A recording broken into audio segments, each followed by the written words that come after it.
اوقاف کا، تحفظ اوقاف کا۔ اوقاف غور سے سمجھنے کی ضرورت ہے۔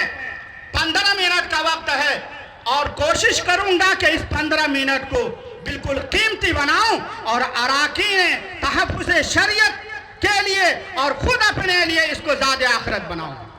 اوقاف وقت کی جمع ہے۔ وقت کیا ہے اس کو سمجھنے کی ضرورت ہے۔ اسلام میں 2 طرح کا نفع ہے۔ ایک نفع وہ ہے جو وقتی ہے اور ایک نفع وہ ہے جو دوام اور استمرار کے ساتھ ہے۔ دوامی شکل میں ایک نفع وہ یہ ہے کہ ماضی میں ہی نہیں بلکہ عہد رسالت مآب صلی اللہ علیہ وسلم کے زمانے میں بھی یہ رواج تھا اور یہ طریقہ تھا، بلکہ جب یہ آیت نازل ہوئی جو میں نے آپ کے سامنے پڑھی، لن تنالوا البر حتی تنفقوا مما تحبون، کہ لوگو، اے لوگو، جب تک تم اپنی محبوب چیز کو اللہ کے راستے میں خرچ نہیں کرو گے اللہ کی رضا نہیں پا سکتے ہو، خوشنودی نہیں پا سکتے ہو۔ مجلس نبوت مآب صلی اللہ علیہ وسلم میں حضرت ابو طلحہ انصاری رضی اللہ تعالیٰ عنہ موجود تھے اور ان کے نزدیک باغ بیرحا سب سے محبوب باغ تھا۔ اللہ کے رسول صلی اللہ علیہ وسلم کے سامنے وہ کھڑے ہوئے اور انہوں نے بیرحا باغ کو وقف کر دیا۔ وقف اللہ کی ملکیت میں لوگوں کے نفع پہنچانے کے لیے اشیاء غیر منقولہ اور جو اشیاء غیر منقولہ کے تابع ہیں اس کو اللہ کی رضا کے لیے اور لوگوں کے نفع کے لیے وقف کرنا یہی وقف ہے، اس کو ہبہ کر دینا یہی وقف ہے۔ زمانے جاہلیت میں اور یہ رواج نہیں تھا، رسول اللہ صلی اللہ علیہ وسلم کے زمانے میں رواج ہوا۔ قرآن کی آیت جب نازل ہوئی تو حضرت ابو طلحہ انصاری رضی اللہ تعالیٰ عنہ نے باغ کو وقف کیا۔ ہندوستان میں یہ وقف کا رواج آزادی سے پہلے مسلمانوں نے بڑی جائیداد کو وقف کیا ہے۔ کبھی وقف کیا ہے زمین کو مسجد کے لیے، کبھی وقف کیا ہے زمین کو مدرسے کے لیے، کبھی وقف کیا ہے زمین کو وقف کیا ہے عام مسلمانوں کے نفع کے لیے وقف کیا ہے۔ یہ رواج اسی زمانے میں سے چل رہا تھا۔ اس زمانے میں وقف مکمل ہو جاتا تھا، لوگوں واقف نے اگر وقف کیا زمین کو تو کہہ دینے سے زمین وقف ہو جاتی تھی۔ اللہ کی رضا کے لیے عامت الناس کے لیے وقف کیا، وقف عام ہو جاتا تھا، وقف تام ہو جاتا تھا۔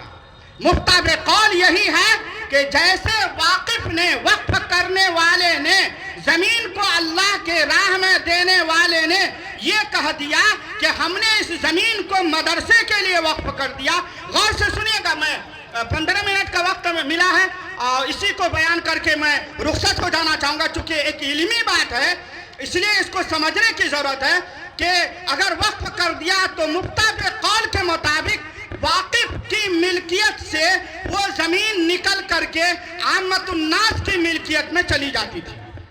اس زمانے میں رجسٹری کرنا ضروری نہیں تھا اور آج بھی نہیں ہے، شرعی اعتبار سے آج بھی ضروری نہیں، لیکن ملکی حالات کے تناظر میں کیا ہے ابھی بتاؤں گا میں۔ اس زمانے میں واقف نے اگر وقف کر دیا تو وقف کر دینے کے ساتھ ہی زمین وقف ہو جاتی تھی۔ اب زمین کو وقف کیا مسجد کے لیے، وہ زمین مسجد کے لیے وقف ہو گئی، اللہ کی رضا کے لیے انہوں نے وقف کر دیا۔ واقف کی ملکیت سے وہ زمین نکل کر کے عامت الناس کی ملکیت میں وہ زمین چلی گئی۔ اب واقف اگر اس زمین کو بیچنا چاہے، واقف اگر اس زمین کو ہبہ کرنا چاہے، واقف ہبہ نہیں کر سکتا تھا، نہیں کر سکتا ہے، اور اگر اس کو اپنے ملکیت میں لوٹانا چاہے تو لوٹا نہیں سکتا۔ واقف کی وقف کرنے کے بعد ایک موقوف علیہ جس کے لیے وقف کیا اور ایک متولی ہوتا تھا جس کی نگرانی میں وہ چیزیں ہوتی تھی۔